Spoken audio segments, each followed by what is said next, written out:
Hello and welcome to this week's episode of Nacho Problems, where we turn ordinary recipes into extraordinary nachos.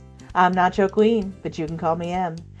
This week is going to be a real experiment because it's the first time I try to transform a recipe that I've never actually tried the original dish before. It's also the recipe that so far has taken the least amount of cooking, but the most amount of research. Don't worry, I will put all the links to my resources in the description, because today we're making Lox and Schmear Nachos. Okay, so this recipe is going to need some explanation for anyone not familiar with it. Lox and Schmear is thinly sliced cured salmon and cream cheese on a bagel. Now, I had always thought lox was smoked salmon, and it seems I'm not alone, as evidenced by the number of articles I read explaining that it is not, in fact, smoked, but rather cured. Many places, however, seem to use smoked salmon interchangeable with lox, so the confusion is understandable. Well, I searched for and experimented with a few different recipes to find one that seemed easy enough and tasty to try.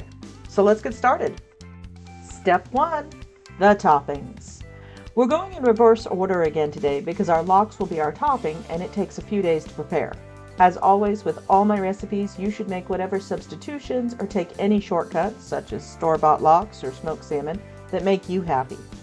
For our homemade lox, we'll be using 1 small salmon fillet without the skin, half a cup of kosher salt, and about 1 tablespoon of dried dill.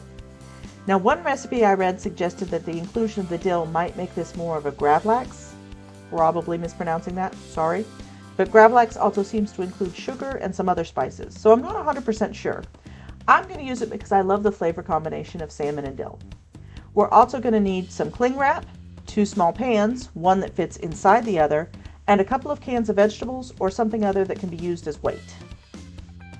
We'll start by mixing our salt and dill together in a bowl, and then we're going to heavily coat both sides of our salmon fillet in it.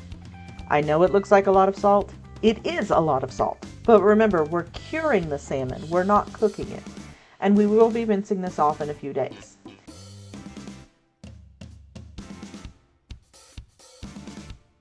Now we're going to wrap our fillet up in the plastic wrap.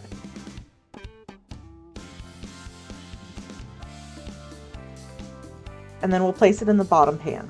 Then we're going to place the other pan on top of it, and we're going to weigh it down with our cans of vegetables.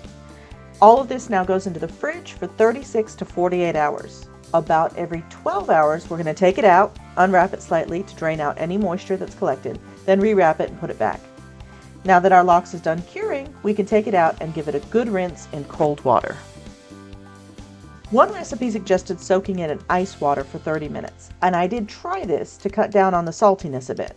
So after rinsing it, cut a small sliver off, try it, and if it's way too salty, then soak it.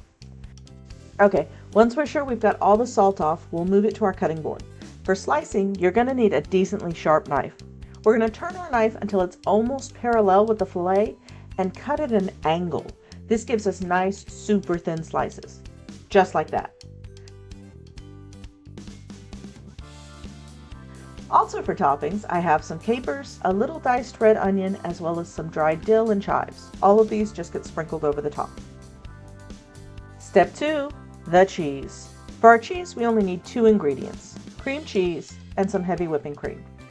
I found this chive and onion cream cheese that I think is going to be perfect for this dish, but if you can't find that, just pick out another flavor that sounds good, or even just plain cream cheese, and add your own seasonings. I'm just going to put a scoop of this into a bowl, add a splash of cream, and whisk it until smooth. This is sort of like a savory version of the cheese we made for the cinnamon roll nachos. So you just want to add enough cream to get the cheese to the right consistency to drizzle, without it being so thin that it won't stick to your chips.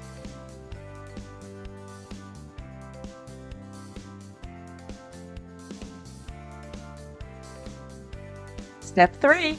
The chips. Okay, for our chips, we need some of these mini bagels, about a tablespoon of butter melted, and the seasoning of your choice.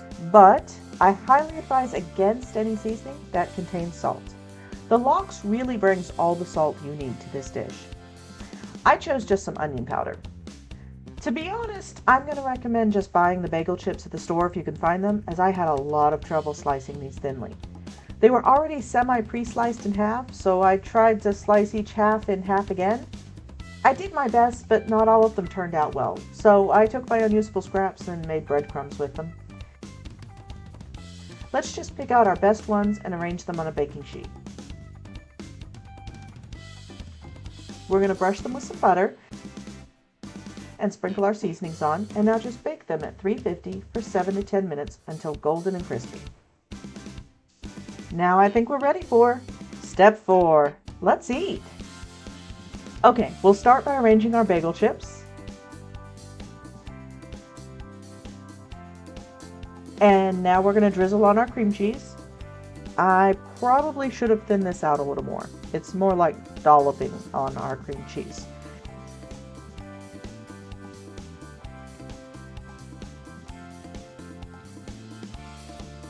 Anyway, let's arrange some of our lox slices over the top.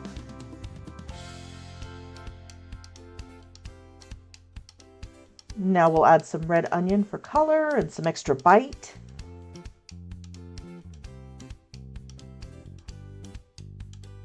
Next, we're going to add a few capers. If you've never had capers, they're like a salty, tangy little berry. It's a very interesting flavor.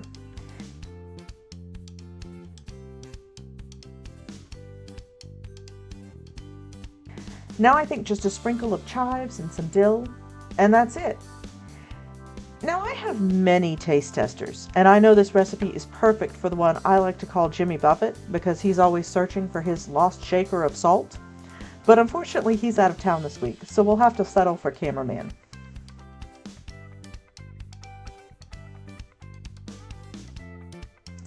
I believe interesting was the term he used. I have to confess that since none of us had ever had Lox and Schmear before, we weren't quite sure what to expect. Youngson claimed he prefers his salmon cooked, but he at least tried it, and Oldson cleaned the plate, so I think we'll call that a success. And you know, that's the fun part of this channel. It's not just taking old favorites and giving them new life, it's about trying new recipes too, and most of all, having fun with it. Well, that's all for this week. I hope you enjoyed it. If so, give us a like, and please consider subscribing if you want to see more nacho recipes. If you have an idea for a future video, you can leave a comment below or tag me on Twitter. I'm at NachoProblemsYT. Now, the price of eggs has gone up again, so I'm off to research backyard chicken coops. But unless you're my HOA, that's not your problem. Thanks for watching, and I'll see you soon.